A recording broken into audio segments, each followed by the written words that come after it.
This video is going to be a film study look at how Za'Darius Smith fit into the Detroit Lions defense in his first appearance in a uniform. This one was at home, Week 11 against the Jags.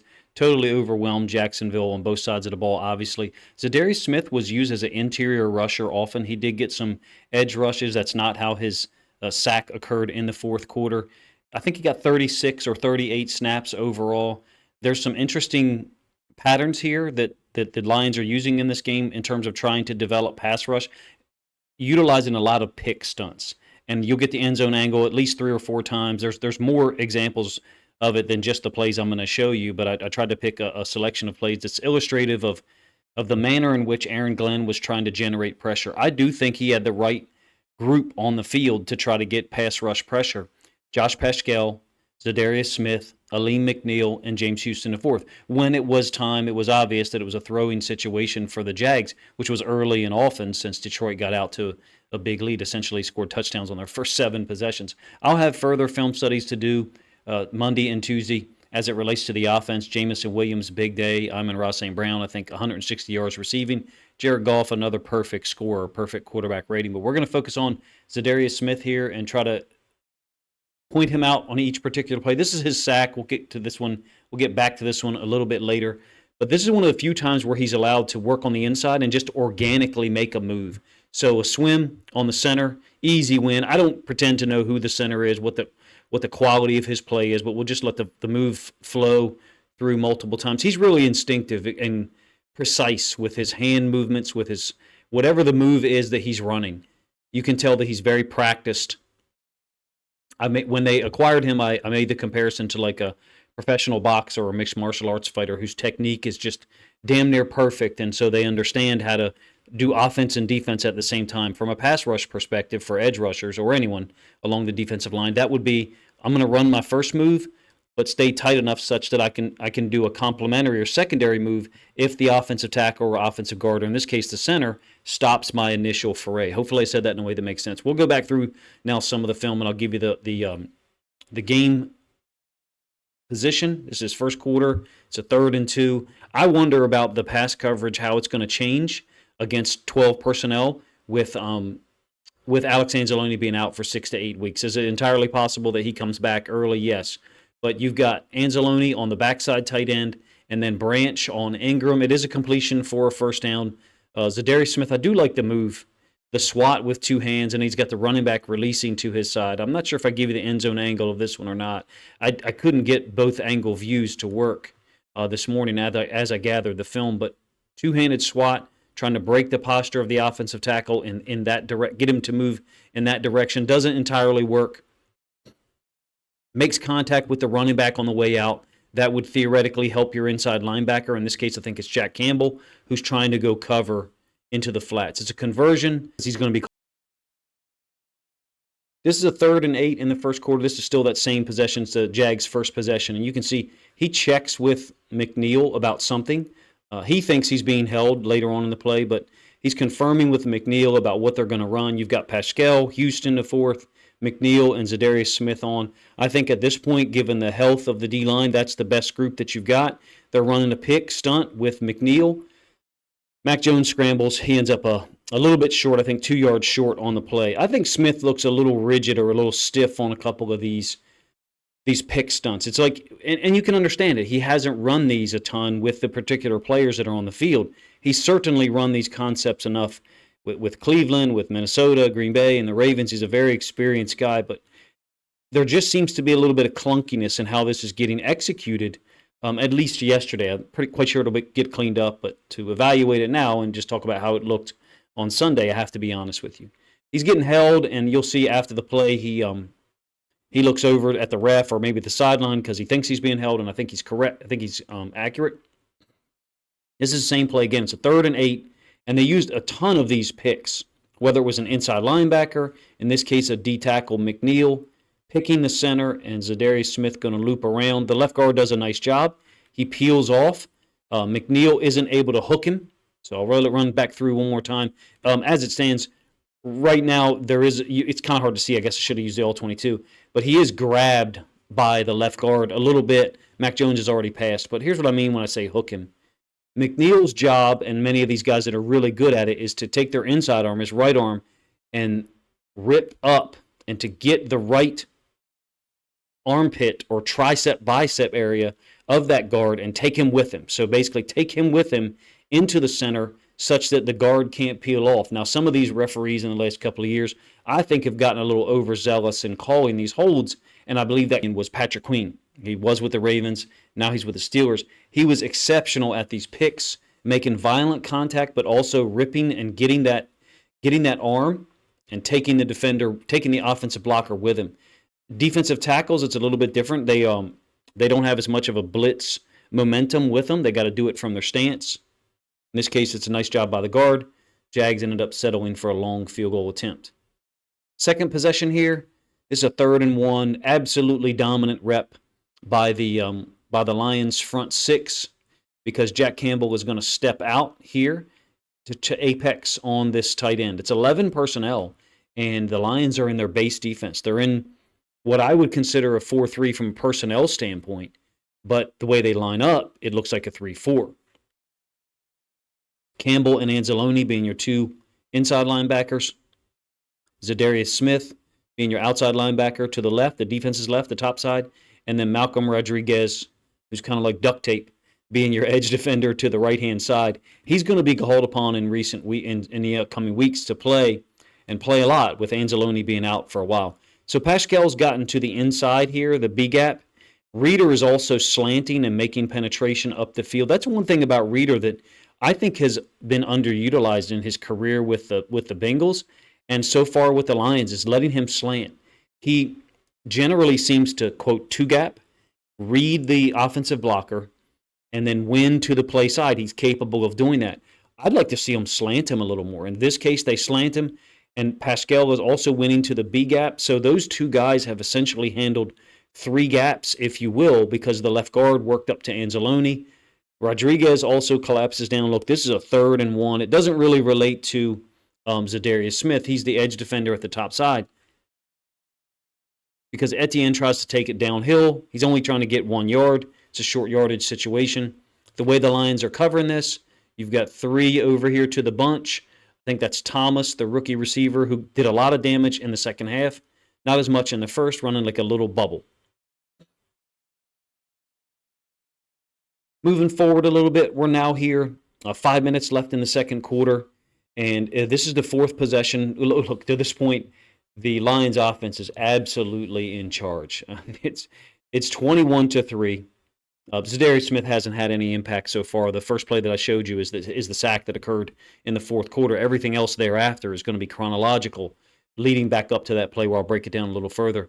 But what the Lions offense is able to do, I think, allows Aaron Glenn and the defensive staff to stay in the same mode or same mentality despite all the losses up front. It's incredible. Aiden Hutchinson, Marcus Davenport, Derek Barnes, Alex Anzalone, all out for extended period of time, if not the season. It's really unfortunate because of how well they're playing on defense. Got to get through this Colts game. That's a dangerous football team. They came to Baltimore and beat the Ravens last year in Week 3 in an upset without Anthony Richardson. He played this week, played extremely well. I actually gathered some film of him this morning kind of to do a preview of that. He's a guy that I root for because of all the negative attention that's been thrust upon him. I think the Lions will have their hands full, but the defense is playing extremely well and is up to the task, in my opinion, even with Anzalone out. So this is back to that 3rd and 8. Like I said, the score is 21-3. This is the Jags' 4th possession, and it's another pick. This time I think it's Rodriguez running the pick on the center, and then Za'Darius Smith again trying to loop around. I wish they just kind of, if they were going to line him up inside, let him have some organic opportunities to win, because it certainly looked clean when they did that in the 4th quarter, and it's the same center. In this case, the running back takes it on outside in, so this is a really nice job, if you ask me, by the running back of sandwiching him down, kind of clogging up any lane for Za'Darius Smith to loop around. I think that if you're going to run some of this pick stuff, your edge defenders on the outside, Pascal and Houston, have to go to the top side. So sometimes the set by the tackle, maybe they really get out of there. This guy seems to be really getting out of there to me. means that you've got to adjust in the middle of your rush and turn it into a speed to power, which is fine. This isn't a bad rush, if you ask me, by James Houston the fourth. Mac Jones getting rid of the ball, kind of quick on a 3rd and 8. It's incomplete. I think if you're going to run so many of these pick stunts to try to generate pressure up the middle, somebody here has to be on a topside, outside speed rush, such that it forces the quarterback to maybe step up. And even if you, in a basketball comparison, the guy with the ball in his hands receiving a pick or a screen, you have a better opportunity to get to quarterback because your defensive front, your edge defenders, have forced the quarterback to step up. Hopefully I said that in a way that makes sense. This is moving forward here, 2nd quarter, like I said, a 5th possession, or the next possession after that one, excuse me. It's now 28-3 because the offense is on a roll. He gets hurt on this play. He tries like a little outside arm swat. The running back also gets a piece of him. And then he kind of gets tossed out of there at the end of the play. Anzalone had just been hurt like a minute earlier, a minute and 20 seconds earlier. I didn't want to see that or possibly hear the announcer say that he got hurt in his first game in a Lions uniform. We've now moved forward to the 3rd quarter. And again, Za'Darius Smith is lined up in the middle of the defense. You got Campbell, I think it's Pascal, Houston, and McNeil. So the same group as 4 potential rushers. It's a 3rd and 9. The game's over at this point. It's 35-6. Another stunt, and it results in a big hit for James Houston IV against the quarterback. Now he gets decked by a chipper. There's a chip here on the outside. You probably can't see James Houston IV. He's kind of down on the ground underneath there. Za'Darius Smith running a move here to try to clear a path for Malcolm Rodriguez. James Houston IV ends up going inside between the guard and the tackle and tries to lay a shot on Mac Jones. It's incomplete on a 3rd and 9 to Parker Washington, the former Penn State star. I thought Amik Robertson was pretty active yesterday. I know this video is about Za'Darius Smith, but I feel like the level of play that he's given the Lions this year is pretty commensurate with the signing and the financial impact of him on the salary cap. I know that maybe the interceptions haven't been there, forced fumbles, etc., but he's been really good in coverage throughout the entirety of the year, with a couple of exceptions.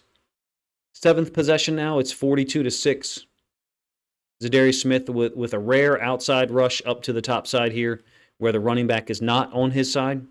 7th possession, maybe 8th possession for the Jags. You can see they're rolling away from Za'Darius Smith. I think it's Pascal is trying to get in the window. Mac Jones is trying to throw this football. I mean, yes, there are obviously NFL quarterbacks who can make this throw, but man, you got Brian Branch underneath, and you've got Kirby Joseph in trail. I guess if you can get this thing, all the way out there to the sideline, the pylon, then you make it a low % interception probability, and if you ask me. But it is 42-6 at this point.